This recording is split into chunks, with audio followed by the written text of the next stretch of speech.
فاضل لك 9 مباريات والزمالك فاضل له 7 ضربات جزاء، فانت الراجل ده هيجنني هيجنني، طير مفاتيح عقلي مني هيجنني. الراجل ده هيجنني هيجنني، طير مفاتيح عقلي مني هيجنني.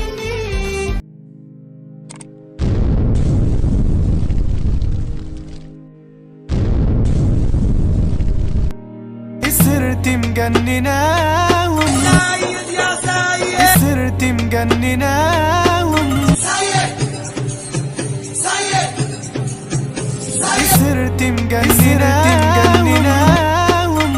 خلاص اتجنن خلاص اتجنن خلاص اتجنن، وكل يخلي باله لو عض او رفض. خلاص اتجنن خلاص اتجنن خلاص اتجنن، وكل يخلي باله لو عض او رفض. فاضل لك 9 مباريات والزمالك فاضل له 7 ضربات جزاء، فانت وده رأي أحمد حسام ميدو الزملكاوي 100% في سيد عبد الحفيظ كمدير إداري.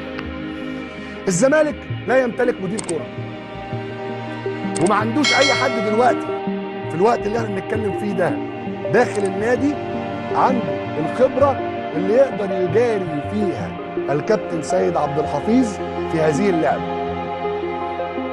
فاضل لك 9 مباريات والزمالك فاضل له 7 ضربات جزاء، فانت ده رأي الإعلامي أحمد جمال اللي بيهاجم الأهلي ليل مع نهار في سيد عبد الحفيظ كمدير إداري للنادي الأهلي. فاضل لك 9 مباريات والزمالك فاضل له 7 ضربات جزاء، فانت انا مش بشكر في الكابتن سيد عبد الحفيظ علشان هو صاحبي او علشان هو راجل انا مثلا بعتز باخوته في الله ولا ايا كانت القصه. انا بتكلم على ذكاء سيد عبد الحفيظ في ايه. سيد عبد الحفيظ لما بيحتاج يضغط على المنظومه بيعرف يعمل ده ذكاء. ده مش هجوم مني على فكره، عشان ما حدش من جماهير النادي الاهلي يفتكر ان انا بهاجم سيد عبد الحفيظ. انا ما بهاجمش سيد، انا بتكلم على انا بركز معاه وبعرف جدا مدير الكره الشاطر من مدير الكره العادي.